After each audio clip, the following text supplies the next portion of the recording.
Tēnā koutou katoa, ngā mihi mahana kia koutou, and welcome to this council meeting this Thursday, the 19th of February 2026. Before we move into our karakia, I would just like to take a moment to recognise that this past weekend marked a significant moment in our region's history. The third anniversary of Cyclone Gabrielle was recognised. I acknowledge that that has ongoing impact on many of our community, whether physically, financially or emotionally, especially those who lost loved ones. So I take a moment to acknowledge that. I also take a moment to acknowledge our Clifton community, who last Friday found themselves in a situation they did not expect. And I would like to extend my heartfelt thanks to all those in that community who met with us and the team. And I acknowledge Councillors Montepero Hendry and Corbyn for their continued efforts working with their community to support them in this difficult time. I'd now like to invite forward Reverend David Van Overen from St Matthew's Church to lead us in our opening karakia and some acknowledgements. Welcome.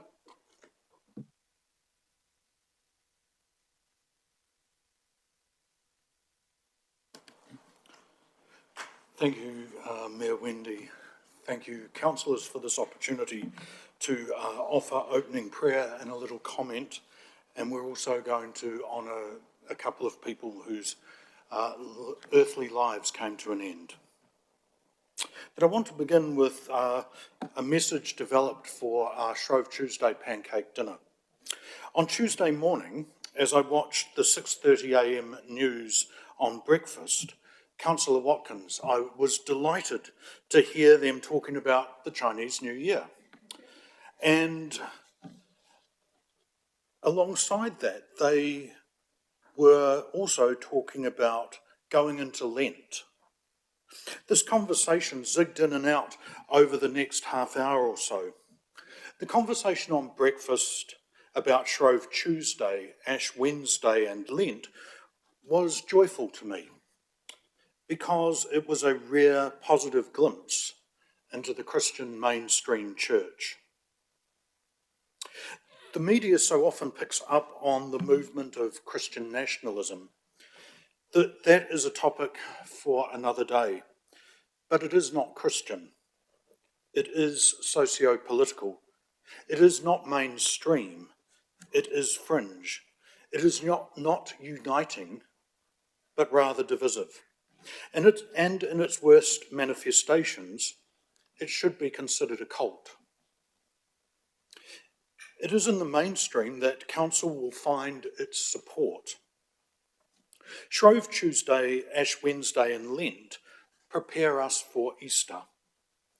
It is a time of looking inwards at ourselves and outwardly at the community, reflecting on the words of Jesus.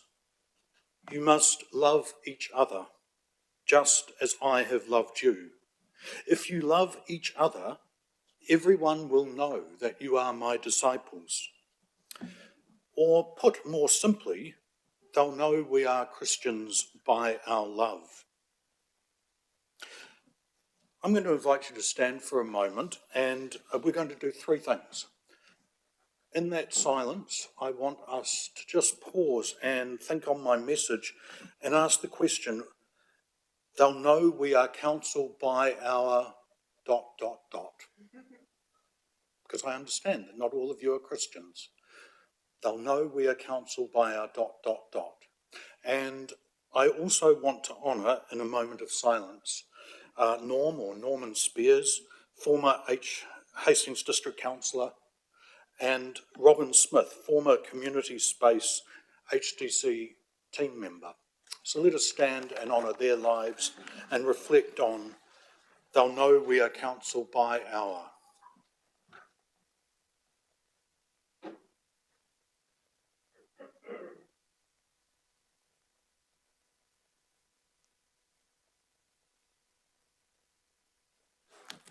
May Norm and Robin rest in peace and rise in glory. Would you please sit? And a short prayer to begin your meeting. Spirit of justice, creator spirit, help us so to make and keep Heretaunga Hastings a home for all its different peoples, and grant to our council, our councillors and staff, imagination, skill and energy, that there may grow amongst us aroha and peace. Amen. Ngā mihi, thank you, Reverend Van Overen, for your time and your wise words and acknowledging those of us, those who have served with us in the past. Thank you. Councillors, I would like to remind, for the benefit of everyone who is in chamber right now, that we are live streaming this meeting, that it is available to view online, and I welcome those who choose to tune in either live or after the fact. I would also like to remind elected members to please, when you do speak and need to use a microphone, move the device from out of the way of the microphone so you can be clearly heard. We'll now move on to apologies and requests for leave of absence. So we have previously granted leave of absence for Councillor Milmine, and I have received no further apologies. Are there any other apologies or requests for leave of absence? Councillor Jessup. Yes, I'd like to have leave for next Wednesday to attend a wānanga for Kaikaranga. Kia ora, thank you. I understand you're attending on council business. Thank you, Councillor Jessup. Councillor O'Keefe. Kia ora, Worship. It's actually for leave of lateness on the on the 26th of March and the 9th of April. Thank you. I will leave you to pick up what time you will be joining us with the Democratic Support Team later. Are there any other requests for leave of absence? No, in which case can I please have a mover? Thank you, Councillor Watkins. A seconder? Thank you, Councillor Lorcan. I'll put those recommendations. All those in favour? Aye. Any against? Thank you, that's carried. We'll now move on to item 4, which is the confirmation of minutes.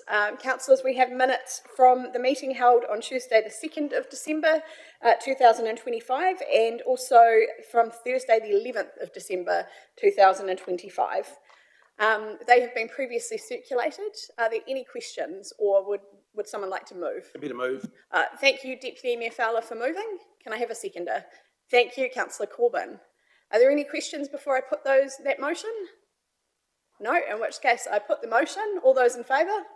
Aye. Any against? Thank you, that's carried. We'll now move on to item 5, and I would like to invite Mr. Haronga to come forward. This is our first item of the day, and it relates to the proposed changes to parking controls at Queen Street West Car Park to address a shortage of leased parking. Welcome.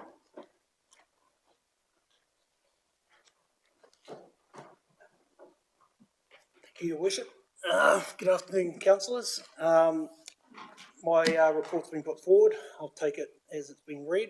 I'm happy to take any questions in regards to the report. Councillor Montepero Hendry. Thank you, through Your Worship. I didn't have a question, it was just a comment, if I may. Please.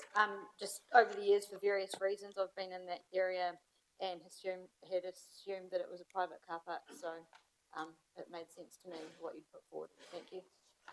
A question from me before we move to seek a mover or a seconder or any other questions.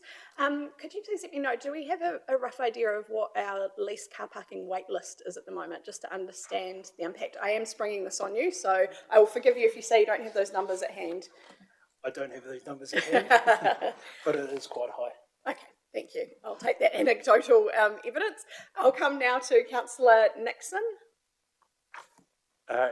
It really stands on the evidence. Oh, sorry, thank you. It stands on the evidence that the occupancy is not great. I'm well familiar with that particular block, and we spent a lot of effort trying to get it better utilised, so I'm happy to move it. Thank you, Councillor Nixon. I'll come now to Councillor Lorcan. Yes, Your Worship, and Mr. Harold, just wondering, was there going to be any allowance for an EV charger in that car park? Currently, we don't have plans for an EV charge in that area. We last year had a report passed for EV chargers in Havelock North in the Porter Road car park, which passed, so we're just waiting for those to be, the works to start on that area. Okay, thank you. Would you be prepared to second, councillor Lorcan? Thank you. Councillors, if there's no further questions or debate, we have a motion on the table, in which case I will put the motion. All those in favour? Any against? Thank you, that's carried. Thank you. Excellent report.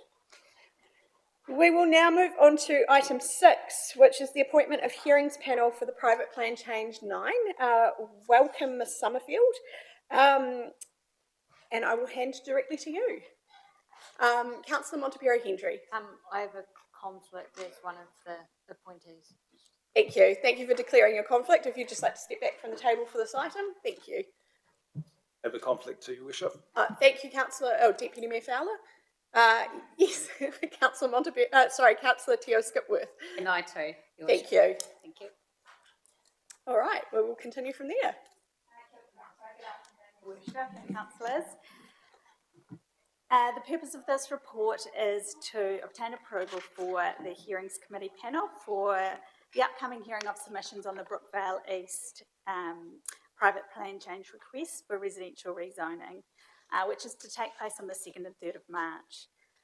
There are a range of complex issues when considering rezoning applications, and given that the committee is currently in a rebuilding phase, the expertise of an independent external appointee who has experience in growth management matters is considered beneficial. It's noted that being a member of a hearings panel is a quasi-judicial process, and in this capacity, elected members are commissioners considering and deciding and making decisions under the framework of the RMA. I just wanted to draw your attention to an update to recommendation B, and that is to include the names of the 3 accredited members of the Hearings Committee in that recommendation. And perhaps can we bring that up? Thank you. So happy to take questions. Thank you. We'll just wait for that amendment to come up on screen, or amended recommendation.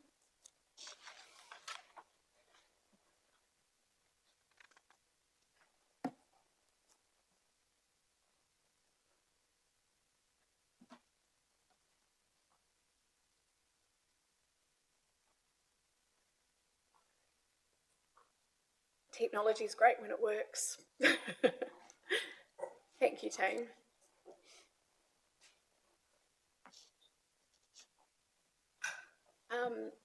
Perhaps, Mr. Cameron, for those of us who have poor eyesight like myself, you wouldn't mind reading out recommendation B? Thank you, Madam Chair. You might have to make it bigger for me. I'm glad it's not just me. What we're doing is placing the 3 recommended members of the panel that's in the text into the recommendation on the assumption that it becomes a council resolution. So it specifies Mr. Lyons, Councillor Te Ao Skipworth and Councillor Montepiero Hendry. You'll see that in the red in the recommendation. Okay, thank you for that, Mr. Cameron. On that basis, do we have any questions regarding the recommendation? Councillor Watkins? Happy to move if there are no questions, Your Worship. Thank you, Councillor Watkins, appreciated. Seconded by Councillor Corbin. Thank you. If there are no questions or debate, I will put those recommendations. Okay, I'll put those recommendations. All those in favour? Aye. Any against? Thank you, that's carried. Thank you, team. We will now move on to item 7, which is an update on the implementation of the Hastings District local alcohol policy. Mr. Cameron, is this you? And we have a declared conflict of interest from Councillor Montepiero Hendry, Councillor Lorcan and Councillor Corbin. Thank you, team. Thank you, Madam Chair. This is just a administrative report on the implementation of the policy. I'm not here as an officer that's specialist in the policy at all. Council adopted the local alcohol policy in June last year. part of that adoption, there was some differentiation in the trading hours for unlicensed premises, that's your taverns and the like, the operation of premises in Napier and Hastings. Part of what council resolved at the time was a report back from officers on the alcohol-related harm consequences if there were any causal relationships with the differentiation in hours. The officers or the policy officers come back and said there hasn't been enough time to do a proper analysis to see if they can identify any trends at all.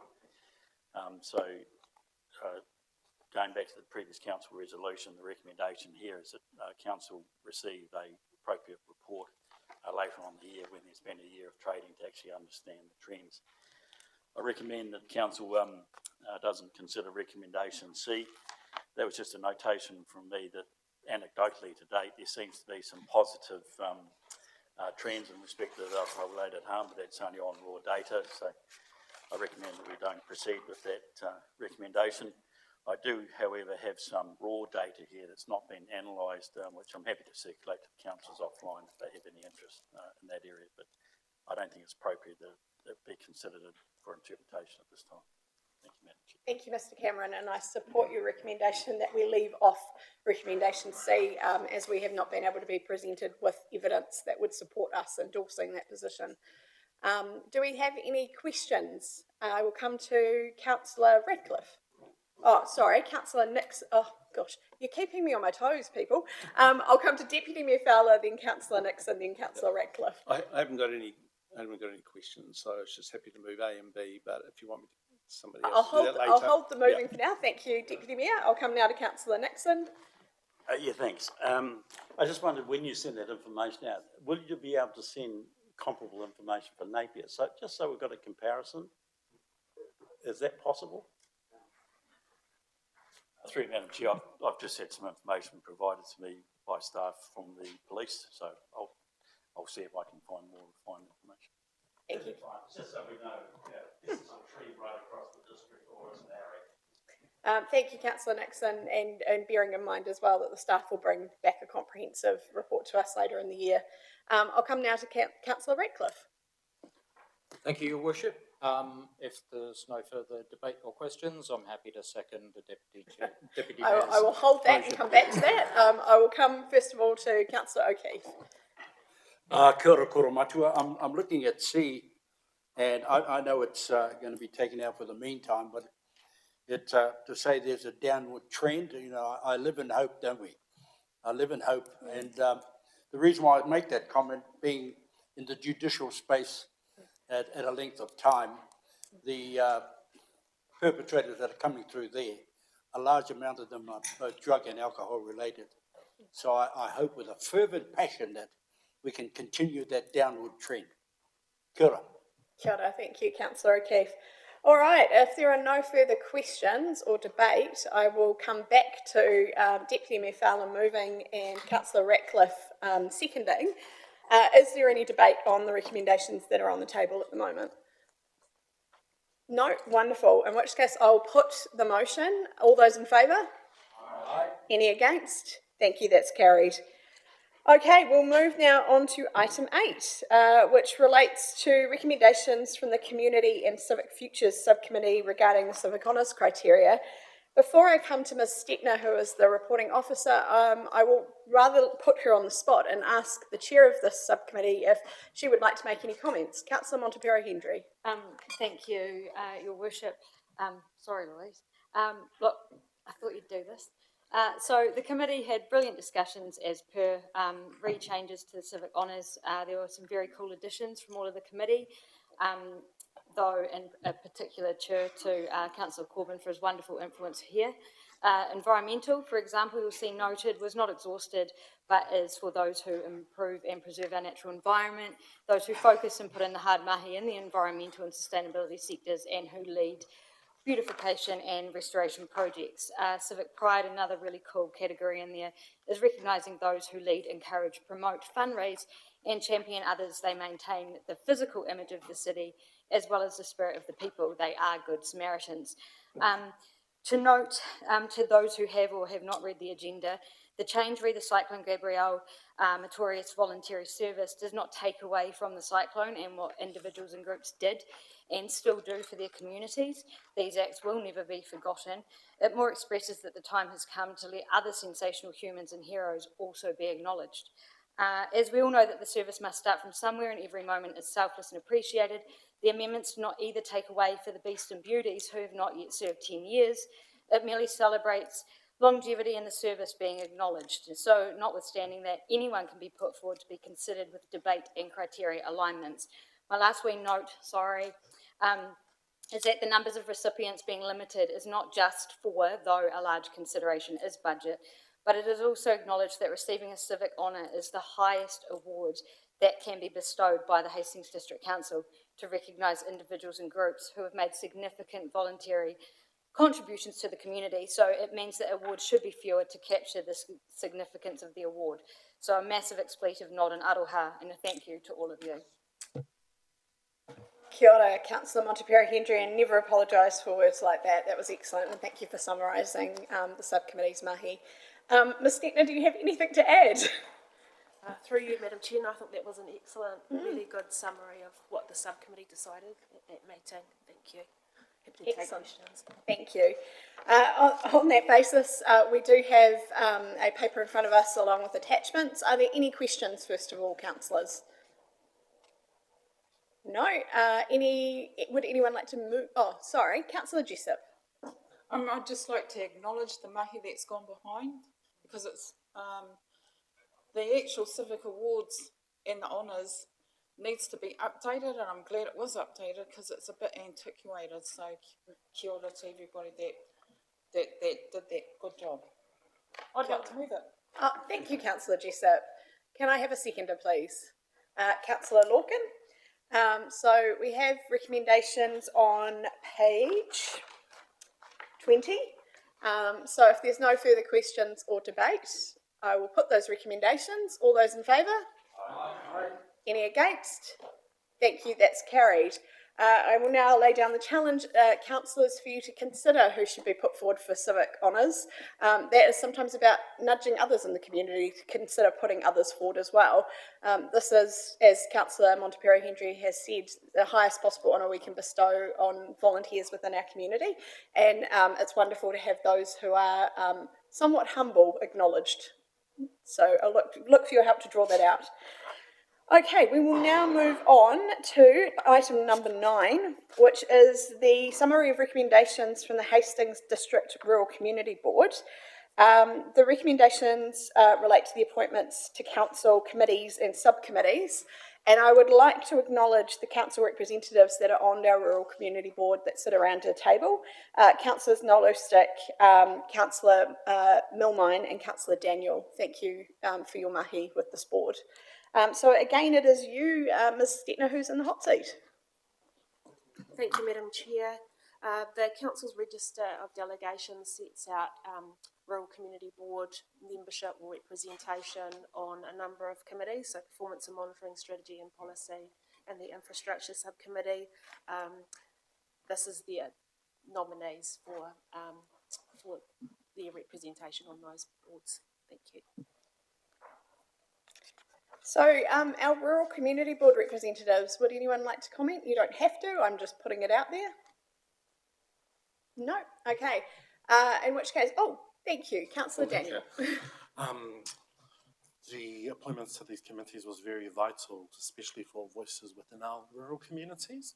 Being on these substantial committees is needed so that our rural whānau are heard in those committees. Kia ora, thank you for that. You're absolutely right. So in which case, are there any questions or comments? No? I'll look to our Rural Community Board members perhaps first and say, would anyone like to move or second? Councillor Nolis? I'd like to move that. Thank you for that. Can I have a seconder? I'll allow Councillor Daniel in this case. So we have recommendations outlined on page 25. I will put those recommendations. All those in favour? Aye. Any against? Thank you, that's carried. All right, we will now move on to item 10, which is amendments to the schedule of appointments to committees and subcommittees. Item 10 relates to the proposed amendments to the schedule that we adopted in December last year. Following those initial appointments, several councillors have reflected on their workload and external commitments and areas of interest and have approached me to request adjustments. I've done my best to accommodate everyone's requests, and I've also had to, as part of that process, review the overall committee structure to assure that any realignment and alignment suits the skills, experience, availability and governance needs across portfolios. The recommendations before us reflect those requests and my best efforts. Are there any questions? I will come first of all to Deputy Mayor Fowler. Happy to move, Your Worship. Thank you, Deputy Mayor Fowler. Councillor Ross. Happy to move. Second, thanks. Second, thank you, Councillor Ross. I'll come now to Councillor Nixon. Thank you. This is a question. When did councillors first become aware that these changes were proposed? I don't remember it coming out previously. So this paper is for council to consider, Councillor Nixon. So the papers were circulated on Friday. So that's the first that we got to know of the changes? The recommended changes, yes. The recommended changes. Correct. And so looking ahead, can further changes be made if people... Yes, I will always consider requests specific, especially when people come to me and say they're having a difficulty with balancing workload. For example, Councillor Gibson indicated that the hearings committee was a little bit much at the moment. I also had suggestion and requests from specific councillors to become appointees to certain committees. So we're not locked in? No, we never are. That's fine. I just wanted to clarify that. Thank you. Thank you. So I'll now come to Councillor Jessup. I just would like, through you, Mayor, a bit of clarification, like if I was interested in a portfolio on tourism, where does that sit in there? That's a really interesting area. So at the moment, tourism is picked up under the Community and Civic Futures Subcommittee. And so I believe you're a member of that committee, is that correct? So that is absolutely the correct committee to grab that. Thank you. Thank you. I'll come now to Councillor Montepero-Henry. Thank you, through your worship. Thank you for your consideration in this and making sure that we are represented correctly for all of our people. I just wanted to note two things, if that was kapai. Sure. Oamaranui Refuse Landfill Joint Committee, thank you to Councillor Daniel for recognising my passion here, reduce, reuse, repurpose, recycle, and what is left is Oamaranui. So it's enormously important in our landfill's environmental compliance, long-term management and strategy. It's not one to be held lightly, so thank you. The other one is, got to say it, sorry Mayor, as noted in December 2025, the Coastal Hazards Advisory Group is hugely important for all of our communities, and it now has us formalised in attendance, so I'm hugely grateful. From the mountains to the sea, we are never further away than 130 kilometres at the farthest point. So this work is important and action is required now. So I owe you, a massive hug for letting us come onto this. Thank you. Thank you, Councillor Montepero-Henry. I will come now to Councillor Corbyn. Thank you, Your Worship. Are these committees finite in number? If a councillor wishes to join a committee, is it one on, one off, or may councillors join? Where the adopted terms of reference specify a maximum number, it is one on, one off. Thank you. So I'll now come to Councillor Gibson. Thank you, Your Worship. I'd just like to note that I didn't request to leave the Risk and Assurance Committee on record. Correct, and that's right. And I do my best to accommodate everyone's wishes. And in the case of Councillor Gibson, I was able to, provide the request to come off the Hearings Committee and also go on towards predator-free Hawke's Bay. Equally, I acknowledge that there were other people who requested to go on committees, which resulted in people coming off as well. Balance is always tricky. I'll come now to Councillor Teo Skipworth. Just happy to move. Thank you. Oh, thank you. We've got a mover and a seconder, but thank you very much. So if there's no further questions, I'll put the recommendations that are outlined on page 29. All those in favour? Any against? Thank you, that's carried.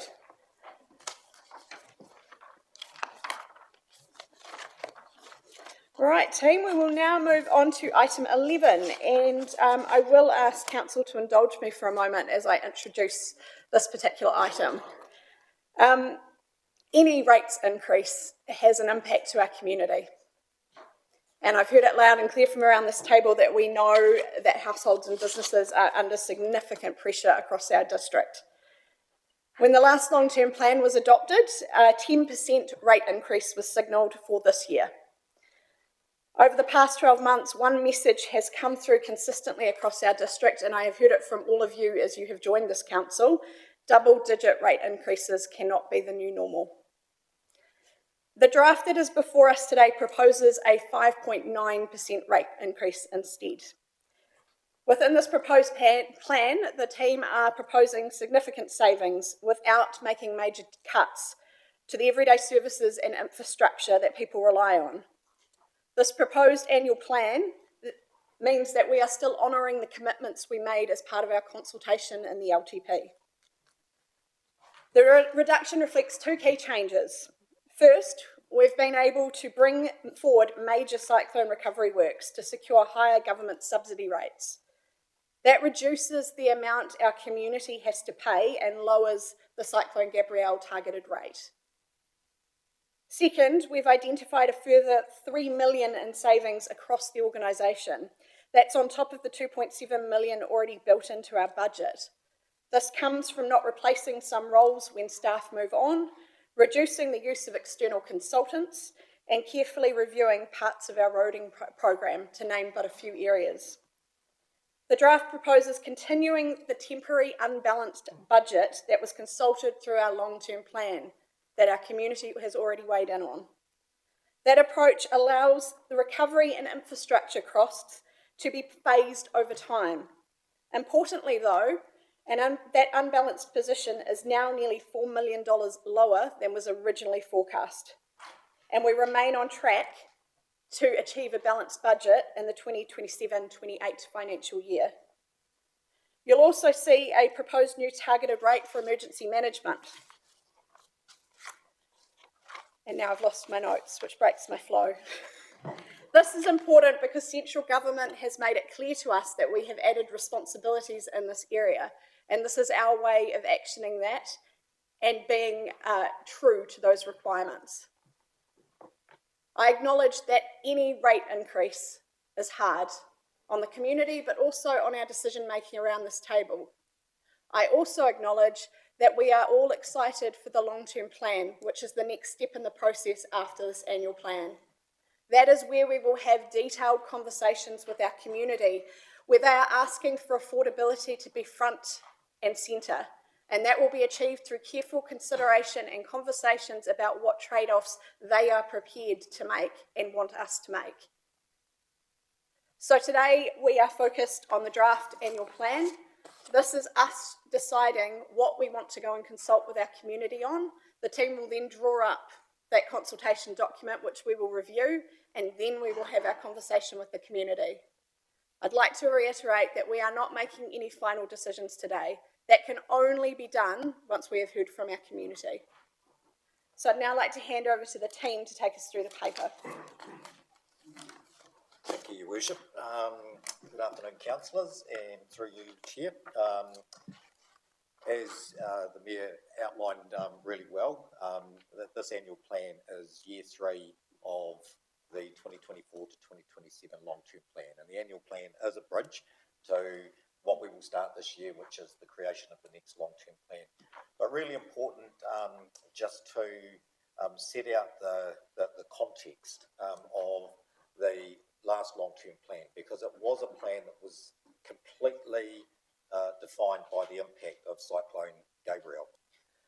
Just to recap, the total forecast costs that the community needed to meet from Cyclone Gabrielle was $1.1 billion, and the community's share of that was $230 million. The council, in adopting the last long-term plan, adopted a targeted cyclone rate. That was certainly why we had such high increases in the first 2 years of the long-term plan, and importantly, financed the cost of that recovery over a 16-year period in terms of trying to strike the right balance between leaving headroom on the balance sheet to deal with, touch wood, but history would say future challenges. In conjunction with government funding, we also had to deliver a $100 million voluntary buyout program for the 167 homeowners that were affected with Category 3 properties. We adopted a strategy having listened to the community who said, hey, no way we can foot a 25% rates increase to run for a period of time an unbalanced budget. And as the Mayor pointed out, this will be the final year of running an unbalanced budget. And continuing to invest in critical infrastructure, maintaining and looking after the assets that we've already got. And a forecast year 3 rates increase of 10%. Would have also seen in the long-term plan a forecast external debt, overall debt position across external and internal debt of $652 million. So that was the context of the long-term plan. So worth reflecting, and some of this will cover the Mayor's points, but where are we at now? So where we're at now is we have made significant progress with our transport recovery program, and want to acknowledge the team, both our staff and the contractors. We've done that in a time where we've been able to maximise pretty good market conditions and get a lot done at pretty competitive pricing. But one of the things that also want to acknowledge is the leadership that's been shown in terms of advocacy with central government. A critical assumption that was made in the last long-term plan is that we would get a 73% subsidy towards the cost of the transport recovery. We've been able to secure an 83% subsidy through until June 2029, and that has a material impact in terms of the rating implications. So what that means is that we have been able to reduce the council share of the cyclone cost from $230 million to $182 million, and it's proposed that those savings are passed on to ratepayers, albeit that we keep the financing period the same at 16 years in terms of repaying back Cyclone Gabrielle debt. We completed the Category 3 property buyout program with over 90% uptake and within the agreed budget. As the Mayor said, and again I'd like to acknowledge both our communities and our team, Regan, Bex, the community connectors. We have, over the last couple of years, with the assistance of external funding, invested heavily in increasing the resilience and readiness of our communities. 46 community resilience hubs strengthened our own emergency management capability. But as Her Worship said, all of the things that have happened post-Cyclone Gabrielle, the reviews, where the legislative changes are going, is putting more and more obligation on the council, playing a more direct role in those legislative responsibilities around emergency management. So, in summary, and what we are looking for in terms of direction on the matters before we bring the draft annual plan back to you in March, is we are in a position where we've got a proposed rates increase of 5.9%, so a reduction of 4.1% from the long-term plan.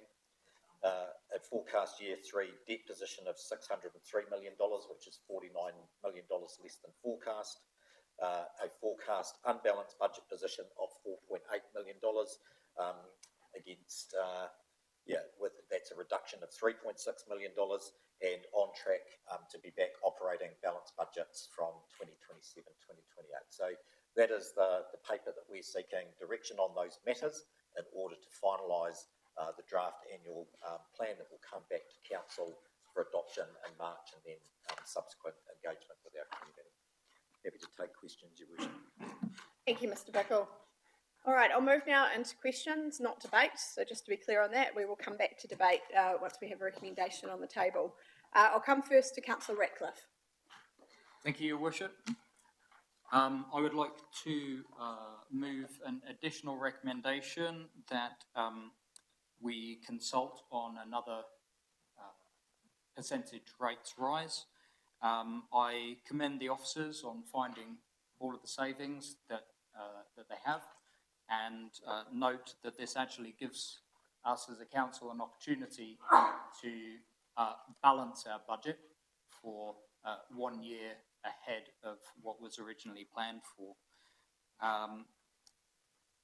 Particularly worthy of note is the $50 million of savings that the team has found in terms of our share of the cyclone cost.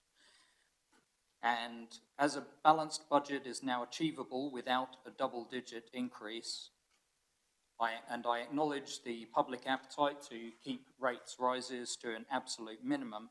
The opportunity for us here to get on top of our cyclone debt, I believe, should be consulted on, and that is why I'm moving that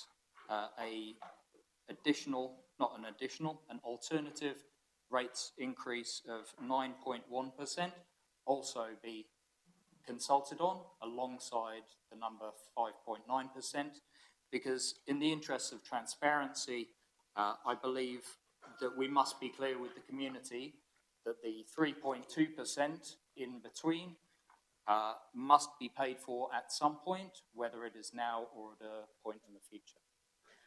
Thank you, Councillor Ratcliffe. What I will do is, because I'm just looking for questions at this point, I will hold your recommendation to the side. When I come back to that, I will come back to you. Thank you, Your Worship. For now, I will focus, please, on just questions on the paper before us. Once we've exhausted that, I will then return to Councillor Ratcliffe for him to move his amendment and seek whether or not there is a seconder at the table. So I'll come now to Councillor Nixon. Thank you. The names seem to be jumping in and out of the screen. I've got three questions. The first one is, I noticed on page 34, it talks of the emergency management, note dedicated 10 staff are supported by existing staff. So the question I've got is, are those staff we don't currently employ and propose to employ, or are they already embedded in the organisation? That's for question one. Who would like to answer that for me? Thank you, Mr. Allen. Through your worship, combination of all of the above. There are a number of staff that are already on board providing that function. We do receive some funding from Hawke's Regional Council in support of us increasing our staffing requirements. That's only in place for 2 years. So first year is the current year we're in. We'll get that support again next year. That dries up. And then, yes, we are looking at increasing the number of staff that we have to adequately support this function going forward as well. Can I ask a supplementary question just to that one? Yes, you may. How many additional staff do we propose to employ in this role, if we know?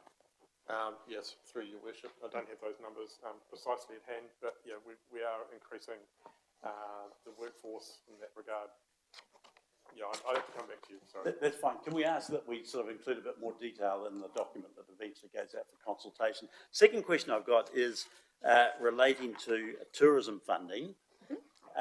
Do we have an update at this stage on the position of the Napier City Council, which is determining our own contribution? No. That's a quick answer, wasn't it? Yeah. Okay, well, my third question is, our efforts, which have gone over for the last 2, if not 3 years, of looking for internal savings, is that process still continuing? And do we have a target if it is continuing? I think through you, Your Worship, the message from Council's last one, this one's been clear. We've got to continue to find ways to more efficiently deliver the services. That work is ongoing. But I will make the point that the level of staffing we have, notwithstanding challenging ourselves constantly to find smarter ways of working, is directly commensurate with the breadth of activities that we carry out, to the level of services, which are things that are determined by the council table in consultation with the community. So I think that to the Mayor's earlier point, the conversations that will be had this year, building into the long-term plan, are fundamentally where you're going to get the biggest opportunities to reduce costs. But those are the big conversations that lie in front of the council with the community over the next year. Thank you for those answers. Thank you, councillor Nixon, and thank you, Mr Bickle. I'll now move to councillor Jessup. Thank you. I would just like to take up on the tourism where we are at the moment, because I think that Hastings is missing out on a grand opportunity, especially in Māoridom and Pacifica across the board. So I hope everybody has filled in their review that's come out, the strategy plan. But also, I'd also like to ask a question about page 33. Yes, councillor Jessup. Other cost pressures or changes addressed in this annual plan budget are, and just on the first ballpoint, go down to the last sentence, which is other allowances for CCTV servers and Splash Planet perimeter fencing have also been made.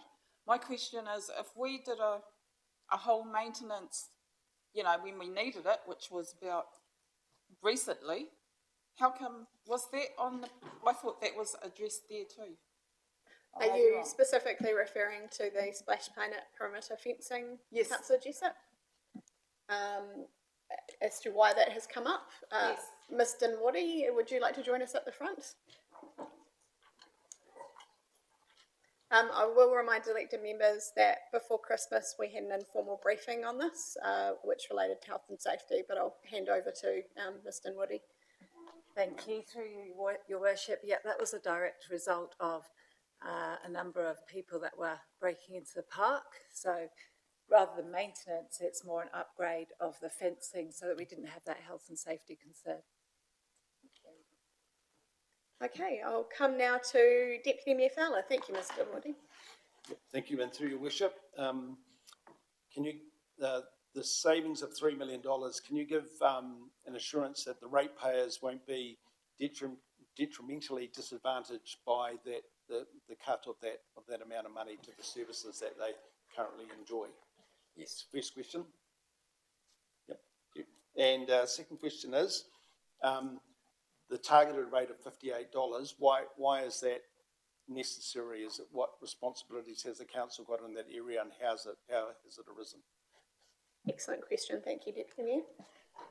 So, I was, through you, your worship, so clearly following the national review into the weather events carried out here by Sir Jerry Mataparae, and then the regional one by Mike Bush, what is clear is that where the responsibilities lie across response, recovery, readiness and resilience. So again, I want to acknowledge the work that this council's done with a lot of external funding.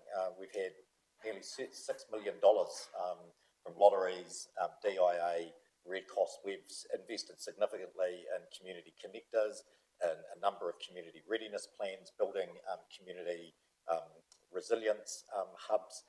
We have much more direct responsibilities now in this area, and that's with the proposed legislation that's in front of the House. So in order to ensure that we can do this in a sustained way, has been the proposal of needing a degree of investment to be able to carry that out in a sustained way. We're recommending doing that through a targeted rate. I think one of the challenges often for councils is that when you include some of these activities within general rates, you know, the ability to ensure that this is a sustained focus, and our history would be controversial here, would tend to suggest quite quickly after, you know, events, we have a rapid sort of response and put things right until the next one comes along. And so this is an investment to ensure that basically, one, we can carry out what our role and responsibilities are, but that we are supporting our community in terms of a level of readiness and resilience for inevitably when the next event happens. Thank you, Mr. Bickle. Thank you. I'll come now to Councillor Montefiore Hendry. Thank you. Are you taking comments, Your Worship? We don't have a motion on the table yet, so I'll suggest that we hold the comments until we do. Okay, just for transparency then, I do have whānau living in Whakatū in and out of the scheme. But I don't see a conflict, but for transparency for everybody. Oh, thank you. Thank you for declaring that, Councillor Montefiore Hendry. Given we're not making final decisions today, I don't see an issue in that area. Okay, so so first of all, what I'll do is we'll come back to Councillor Ratcliffe, who has proposed amended recommendations. Councillor Ratcliffe, have you been able to coordinate with the Democratic Support Team to provide them with those recommendations? Can we bring those up on screen? Yes, I have been in contact with the financial team and Democratic Services, so yeah, I believe we can see the Thank you, Councillor Ratcliffe. Mr. Cameron. Excuse me, Madam Chair, I just need to make it clear to the council, you don't actually have a motion on the table, so. Correct. Mr. Ratcliffe may like to specify, is he moving everything, or is he just promoting, he wants an amendment to the recommendation? Yes, Councillor Ratcliffe, you do have, because you are the first to speak, you can move all the recommendations, including your amended recommendation if you wish. I would like to move all of the recommendations, including my additional amendment. Thank you. Now, before we proceed, those suggested amended recommendation to F is on screen. That adds to the rest of the recommendations that are in your papers. Before we can actually put that motion on the table and debate it, I do need a seconder. Is anyone prepared to second the motion as outlined on screen? I will go with Deputy Mayor Fowler. So we do have a substantive motion on the table now, team. It is the one that's on screen, which F is different from what is within our papers. So I will open to debate and comment on these. I'll come first of all to Councillor Corbyn.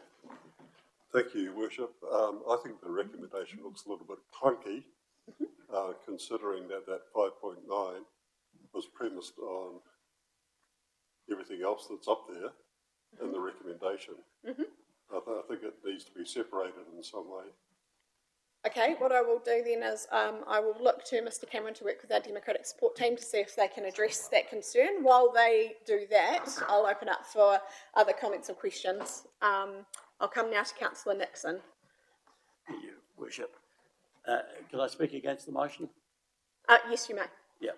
I think if you look at the last election and all the conversations that we've had since, there is a desire by the community to keep the rates increase as low as we can. And some of us actually think the figure's still too high. So on that basis, I think making it higher from the recommendation in our agenda, I cannot support it. Councillor, just for clarity before you finalise your position, the proposal that Councillor Ratcliffe has put forward is that we consult on both 5.9 and 9.1, giving the community an opportunity to indicate their preference. Remember, this is not the final decision today. Does that change your position at all? Entirely at your discretion? No. Thank you, Councillor Nixon. I'll now open it for any other further comments or debate, unless people would like to wait to see the finalised recommendations on screen. If so, please indicate and we will just pause for a moment. I'll come now to Councillor Gibson. I just have an amendment of my own, but should I wait for this one to be finished? I will check procedurally in just a moment. Look, team, given we have an amendment that's still being crafted and another one that potentially may be tabled, I'm just going to suggest we pause for a moment. So we'll take a short break, give the team a minute to bring things together. So we'll take a 5-minute break back here at 2 p.m, please. Please bear in mind all microphones are still live and live streaming as well. It'll show the 5 photos. It just shows the difference. That's how I see it. That was the intent. Yeah, That was intent. Yeah. To show the two.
Oh, well, kia ora team. Thank you for giving our officers an opportunity to make sure that they understood and had worded Councillor Ratcliffe's recommendations in a way that hopefully makes it clearer. So I'll ask the team to bring up the revised Councillor Ratcliffe recommendations, and once those are on screen, I will come back to Councillor Gibson.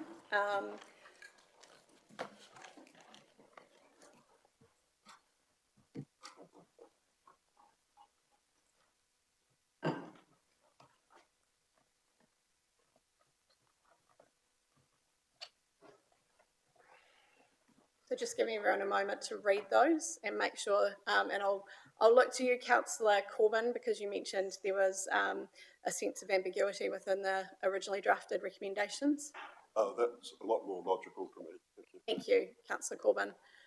Okay, so I will come back to Councillor Gibson now. Councillor Gibson, I believe you started indicating you had an amendment you wish to move. Yeah, foreshadowed amendment? No, you can move an amendment. There's a substantive motion on the table, which is this, so you can move an amendment to that if you would like to. Okay, I'd like to move an amendment. Your Worship, the Council amend the proposed budget by removing the $4.8 million operational loan and instruct staff to deliver a balanced budget for the 26-27 financial year while maintaining the proposed 5.9% rate increase. This is to be achieved through operational savings, including but not limited to a wage freeze, review of staffing levels, prioritisation of core services, and reduction of non-essential expenditure as option 3 in F. Okay, so before we progress forward with that, I will come to Mr. Cameron. Can you give me some procedural guidance here? Thank you, Madam Chair. Well, your current state of play is you have a substantive motion on the table, which has been moved and seconded, and that is the substantive motion up on the screen. The mover, Councillor Ratcliffe, you are happy with that wording accurately reflects your motion? That's correct, thank you. And seconder, Deputy Mayor Fowler, you're happy that wording accurately reflects your motion? I do, yes. So, Madam Chair, the current state of play is that is your substantive motion on the table. If a member moves an amendment and that amendment is seconded, that effectively, the amendment becomes the substantive motion on the table, and you would debate that amendment to see if it can become part of the substantive motion. So if you received Councillor Gibson's proposed amendment, that would have to be debated in isolation to see if it could become part of the substantive motion. So the meeting would go on to that process. An amendment too cannot be a direct opposite to the substantive motion on the table. A proposed amendment, even if it's moved and seconded, must be within the spirit and the direction of the substantive motion on the table. So I guess there's, this is probably a decision for the chair to consider. The first consideration for the chair is the amendment as proposed by the member in the spirit and in alignment with the substantive motion on the table as it stands. If the chair is of that view and the amendment is moved and seconded, the meeting would then move on to debate that amendment. The debate would be, is that amendment going to become part of the substantive motion and to be consulted on? Or does it fail, in which case you will return back to the substantive motion as it is. So my advice, Madam Chair, is you consider first as the chair, is the amendment as proposed, is it in alignment with the spirit of the substantive motion as it is on the table? Thank you, Mr. Cameron. I'm going to take a moment to read the recommendations for myself before I make a ruling on that.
Okay, thank you for your time, team. So I have re-looked at the recommendations in the substantive motion, and while I note that the wider report goes at pains to try and achieve a lesser than indicated rating increase, while still maintaining the service levels consulted on with the community previously, I note that the recommendations do not specifically note that, and therefore I think it is fair and reasonable that Councillor Gibson's amendment be debated if a seconder would like to second the amendment. So at the moment, Councillor Gibson has moved an amendment.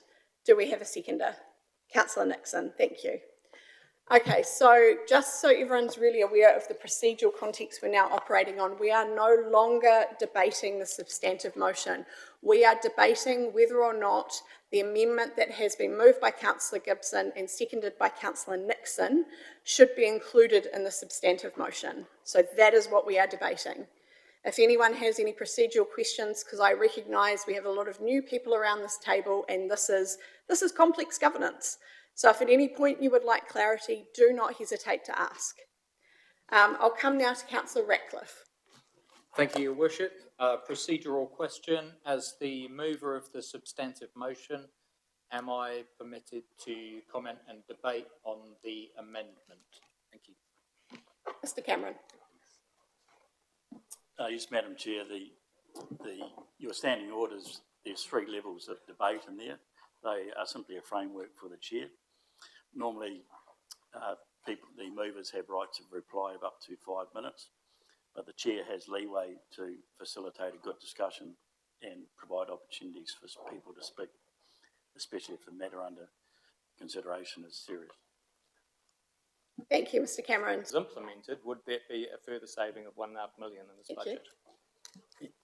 Yes, it would on your maths, but again, my job in terms of advice to this table would also be to point out and what would be the implications of taking that approach. I'm your one employee, but I'm the employer of the staff. We do have to have regard for our workforce, and so yes, that could form part of it. But with advice, just like governance tables want to understand the implications of those choices. Okay, councillors, are there any other questions on the amendment? This is a real education in governance. Well done, team. Okay, so what I will now do is I will come to Councillor Gibson and give him the opportunity of a right of reply, and then we will put the motion. Councillor Gibson. Through your worship, is that when I can comment now?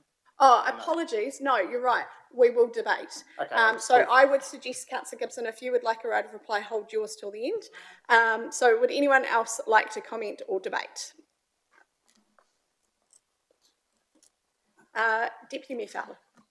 Yeah, I'm against this motion. Let's say this. I think the wage freezes on staff. It's a competitive market. We've had very excellent staff who have gone beyond the call of duty over the cyclone, and we've witnessed that. And I would be I would not like to see the impact on the staff. It's a very transferable market, so I think, Your Worship, that would have an impact on the staff. I'm very concerned, as mentioned, about our vulnerable communities, but my brother Henry said about the spirit of which this council has always operated in. We've consulted on the long-term plan from 25 to 19 to 10. The community were concerned about the rate of the increase. We dropped from 25 to 19. The staff have worked incredibly hard to find savings which haven't impacted upon service levels. So as you can gather, I'll reinforce I'm dead against this as being, I believe, totally bad for our community, which I and others represent. Thank you, Deputy Mayor Fowler. I'll now come to Councillor Ratcliffe. Thank you, Your Worship. I would also like to speak against the proposed amendment. We have already instructed the CEO to find savings wherever possible, and the options within the substantive motion are already costed in line with our instructions last year to the CEO. This amendment has not been costed, and as the CEO has pointed out, would require an enormous amount of work to cost, which will in turn affect our ability to work through the annual and by extension long-term plan processes in an efficient and timely manner. Thank you, Councillor Ratcliffe. I'll come now to Councillor Daniel. Tēnā tātou, so I'll be voting against this. And why is that? It is because what do we consider non-essential services? What is that? What is non-essential expenditure? One thing when I came into this chambers was to fight for community and investment in community. For this seems like a divestment of community, in my opinion. Community should always come first, and I commend our council staff as well, taking us to 5.9. It was forecasted at 10, we're at 5.9. How far are we going to push it before we start telling staff, sorry, you have no job tomorrow? And that's something that I will not support. Okay? Thank you, Councillor Daniel. I'll come to Councillor Montepero Hendry. Kapai, thank you, Your Worship. If we have to make more cuts, I think it's extremely likely to significantly cut community services and programs which will impact on the wellbeing and social cohesion negatively. I don't think that's what this council wants. I also note that we've had many workshops and many opportunity to flesh out, suggest another direction and work hard on this. I think redirecting staff time and hours is actually a poor use of ratepayer money and isn't showing how we can actually get to the outcomes that we want to get to. So I will definitely be against this motion. Thank you, Councillor Montepero Hendry. I'll now come to Councillor Jessup. Kia ora tātou, mihi atu ki te kaimahi hei Wanganui o tēnei kaunihera. Let's be straight here. We can't do this. The people that have got us to this point have actually proved what is needed at this time, and I can't see the necessary alternative actually working. I'm actually scared because the vulnerable people that can't afford this are going to be the ones that's bearing the pain. And also, we've got to look at our kaimahi. We've got the best team that's got us here. If you were here witnessing what happened with Gabriel, these people went beyond. 24 hours, some of them were up. Were you there? Will you be there when it happens again? I hope so, but I'm against it 100%, and I know our people are too. Kia ora. Kia ora, Councillor Jessup. I'll now come to Councillor Teo Skipworth. I'm against the motion, the amendment. I liken this situation to a marae. You have kaikaranga out the front, you have kai kōrero out the front that welcome people onto our marae. You also have ringaropa in the back washing the dishes. Who do we decide are the core services? Because all are equal when you put it up against the marae setting. Kia ora. Kia ora, thank you. So are there any other comments before I come to Councillor Gibson? I will put forward mine and then I'll come to the mover for his right of reply. I also do not support the amendment. I do not support the amendment because we currently have a LTP process that has been consulted on, which has directed the service level that we would provide our community. They consulted on that with us. They told us what they wanted. The proposal within the paper to achieve a 5.9% rate increase instead of a 10% increase and also reduce debt allowed us to continue to deliver the services our community have asked us to and expect us to. It realises savings as well as not significantly changing service level. This amendment is to the contrary. It would require massive service level changes quite suddenly on our community without what I believe is the necessary level of consultation with that community. I believe conversations like this are best for the long-term plan. I am not saying they should not happen, but I do believe that there is a right place for them to happen with enough lead time for us to adequately gauge what our community wants us to do. Because again, it comes back to what they deem as essential services. What we determine is not necessarily what they determine. We are here to represent our people. I also have objection to targeting staff as the solution. Staff are, as the Chief Executive said, and our staff numbers are directly proportionate to the services we have consulted in our community with, and they have told us they want.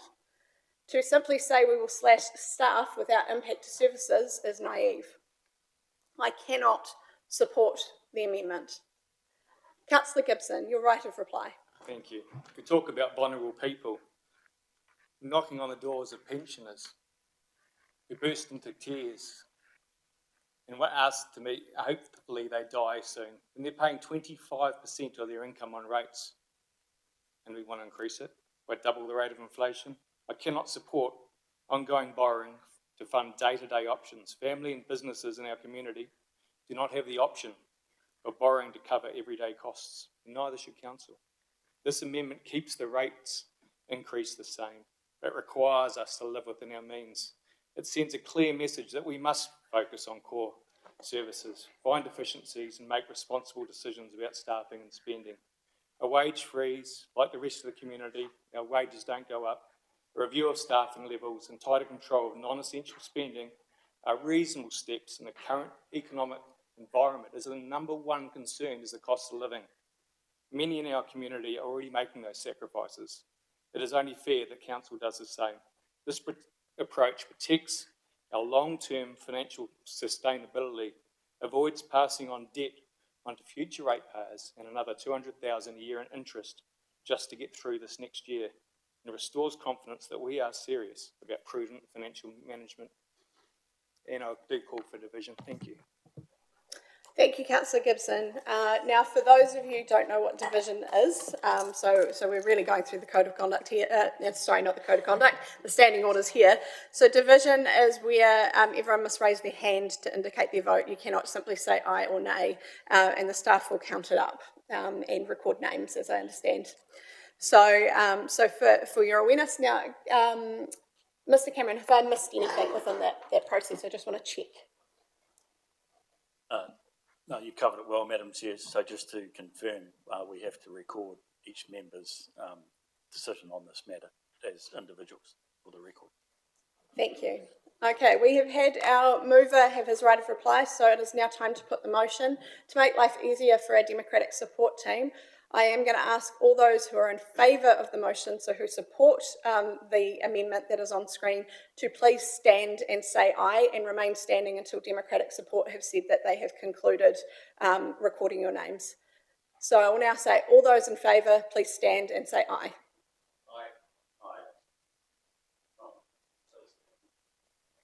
I'll wait for Democratic support to let us know. Thank you, thank you. I will now call for all those who are against the amendment, please stand and say aye. Aye. Aye. Stay standing, please, team.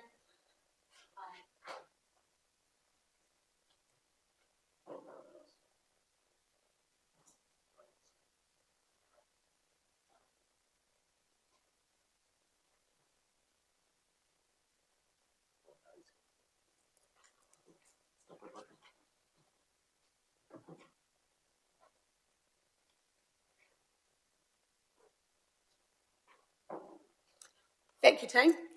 The amendment is lost. So now the process, team, is that we move back to the substantive motion that was moved by Councillor Ratcliffe and seconded by Deputy Mayor Fowler. This is the one that's on screen. The amendment that was lost is no longer on the table. So what I'd like to do now is, given we have moved around quite a bit, I'm going to come back and ask, are there any further questions before we move into debate on the substantive motion? No? Excellent. We will now move into debate. Would anyone like to comment, declare their position on the substantive motion, or debate? Oh, we've all been exhausted by the previous round. Councillors, I am prepared to speak in favour of the recommendations as moved by Councillor Ratcliffe and seconded by Deputy Mayor Fowler. Not because at this stage I personally support a 9.1% rate increase, but I do believe our community has the right to weigh in on this conversation. At this stage, we're not making a final decision. Instead, we are going to our community and saying, here are some thoughts on how we think we can move forward. Now tell us what you think. And all our final decision making will come back to that basis. Therefore, I'm not afraid to have hard conversations with our community, and I look forward to having more of them in the LTP process, where we can explore further savings and how those can be achieved in consultation with our community in a more timely fashion. So that is my personal view. I will now come to Councillor O'Keefe. Yes. Yes, I thought, will this in the public arena make council look indecisive? Just a question through you, Madam Chair. So that's my question. Thank you. And the other thing is a comment, if I may. You're around a decision-making table. You've got to play the long game. It's all about relationships. Never burn your bridges. It's all about relationships. You're my friend, councillor. I'm telling you that out of love and care. It's all about building those, never burn your bridges. You can get the same amount done with half the effort. Yeah, thank you, Your Worship. Thank you, Kennedy. And coming back to your question, will we look indecisive? I can but give you my personal opinion on that, and I don't feel it's something that the staff could fairly weigh into. My personal opinion is that good consultation is about giving options and hearing from the community. So that's why I'm not opposed to going out with the proposed 9.1%, which would balance our budget also.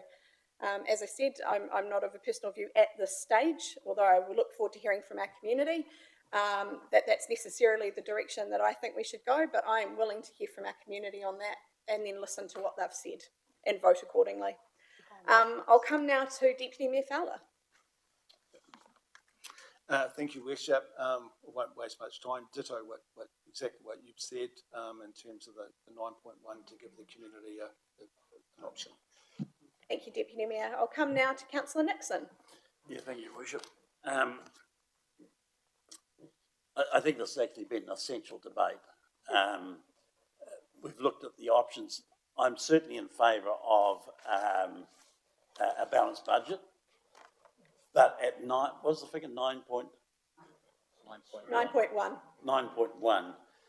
Yeah, the last election, I think, showed the community wanted us to come out with the lowest possible rates increase that is also sensible. And I think the Councillor Radcliffe's proposal is just a step too far. It might pay the debt off faster, but it's going to put a lot of pressure on a lot of people. We've just heard in the last section of the debate this very issue being raised by people, the effect on the community. So my view, I do not support the amendment proposed. I think, if anything, I now support the original proposal that was in the agenda that we received. Thank you for your perspective, Councillor Nixon. I'll come now to, before actually I come to Councillor Ratcliffe, who has right of reply as the mover, is there anyone else who would like to be heard stating their position and debating? No? Excellent. Councillor Ratcliffe, the floor is yours. Thank you, Your Worship. What we heard from the community last year was actually two things. One was to keep rates rises in single digits, and the other was to get on top of our cyclone debt. That is our mandate. Accordingly, as I've said, we instructed the CEO to find savings wherever he could, and he and his team actually did that so well that when I asked the officers what the rates increase required would be for a balanced budget 1 year earlier than anticipated, and the number came back under 10%, that's when I suggested that we should put it out for consultation. I was hoping that number would come back smaller than 9.1%, but as it's under 10%, I think it's in our interests of transparency and good democracy to consult the community on both of these figures, 5.9 and 9.1%. One requiring $4.8 million worth of budgeting, and with a view to a balanced budget next year, and the other achieving a balanced budget this year. Kia ora. Well done. Thank you, Councillor Ratcliffe. Deputy Mayor Fowler? Yep, just a second, just one point. So while I hear through your worship, while I hear what Councillor Nixon says, I think that I agree again, because it gives the community an opportunity to say, hey, we're borrowing 4.8 million.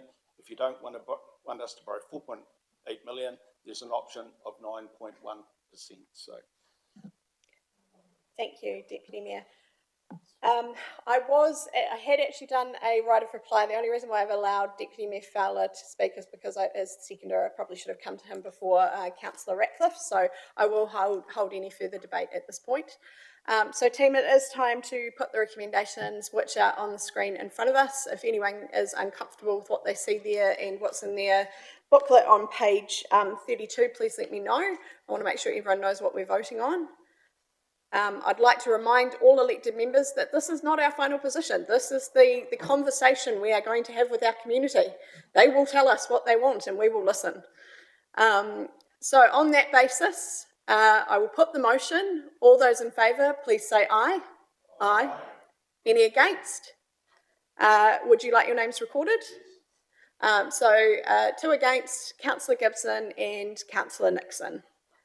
The motion has passed. Thank you, team, and a huge thank you from me to our staff for the immense amount of effort that has gone into getting us even to this point. There's still a lot more mahi to come, and this will come back to us, the consultation document, for adoption in our March meeting. I'd also like to take a minute to acknowledge elected members. Thank you for putting me through my paces as a new mayor. That was certainly an exercise in standing orders I have not had in quite some time. Team, we will now move on to item 12. Item 12 is the Local Government New Zealand 4-monthly report. And I will invite Ms. Stettner to come to the table.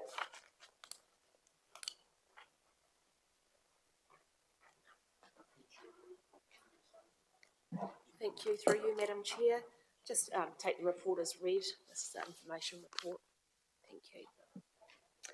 Given that we are simply receiving the report and noting that we have read it, are you happy to move, Councillor Nixon? Thank you. Can I have a seconder? I'll take Councillor Lorcan. If there's no questions or comments, I'll put that motion. All those in favour? Aye. Any against? Thank you, that's carried. We will now move on to item 13, which is requests received under the Local Government Official Information and Meetings Act. Again, Ms. Stettner, you are in the hot seat. Thank you, Madam Chair. I take the report as read and happy to take any questions. Thank you. I will come to Councillor Montepere-Hendry. Thank you, Your Worship. I don't have a question, but just in line of transparency, I recognise and know some of the names in here. Thank you. I appreciate that. Okay, if there are no more comments or questions, thank you. Councillor Corbyn. Thank you, Your Worship. Is there any point at which we charge for providing information under Lagoima requests? Ms. Stettner. Thank you, Madam Chair. Yes, the Lagoima Act does provide as an opportunity to charge for very significant requests for information. There are some exceptions to that, so we can't charge for matters where there is an element of public interest. Are we actually charging for any of these requests that are on this list? For you, Madam Chair, no, we haven't not charged for anything on this list. We are working quite hard to be more proactive and capture those requests. We have to capture them at the front end in order to notify the requesters that we will need to charge, and we give them the opportunity to narrow their request.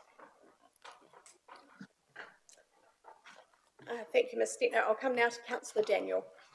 Kia ora. So I asked this question just for public knowledge, and this is sort of backing off Councillor Corbett's kōrero. I noticed, I think it was either 73 or 75 hours in total of that Lagoima phase in relation to how much resourcing cost actually goes into that.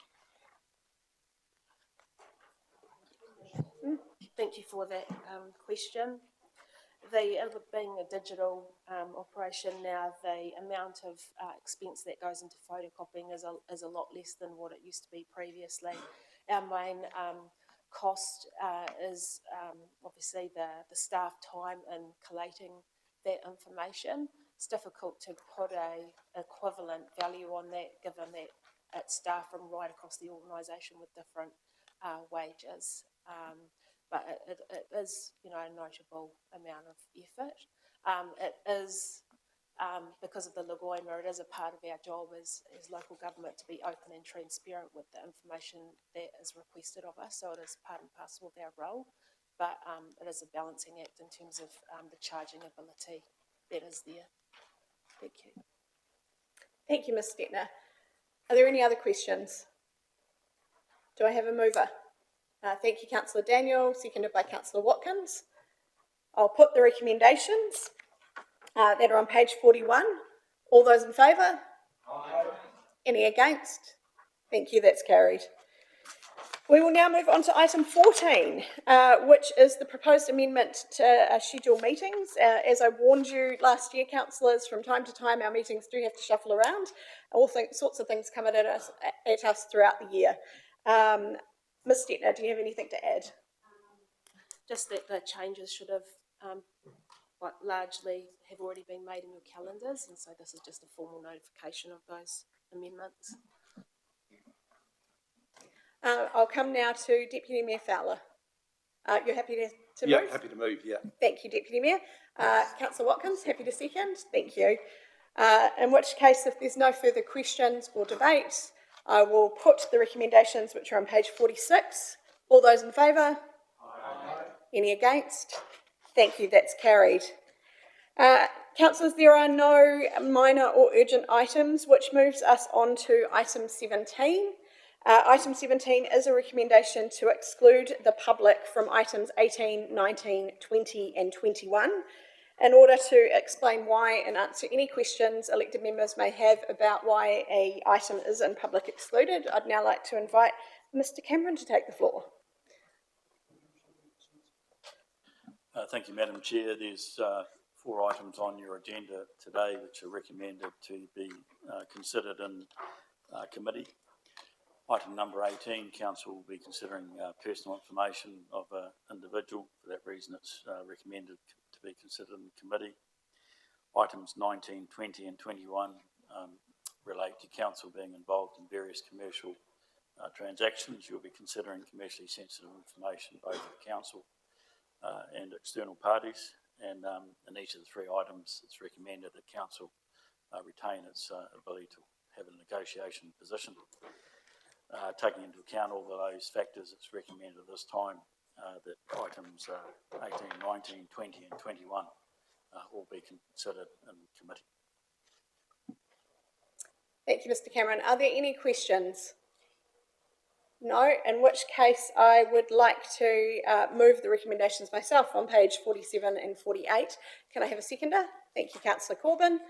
I'll put those recommendations. All those in favour? Aye. Any against? Thank you, that's carried. Now, before we turn off live streaming and move into PX, I would first of all like to invite Councillor O'Keefe to come forward. Councillor O'Keefe and elected members requested that we consider Waiata with our meetings going forward. I was so moved by the memories shared about Norm Spears and Robin this morning that I failed to call him forward for our Waiata, so I'd like to remedy that now. I wonder if the team can please bring up the words, and we will be led by Councillor O'Keefe and anyone else who cares to step forward. Would you like to come on?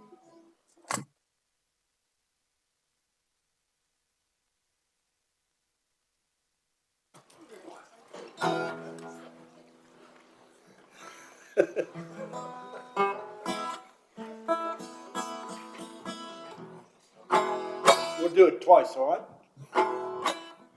Thank you.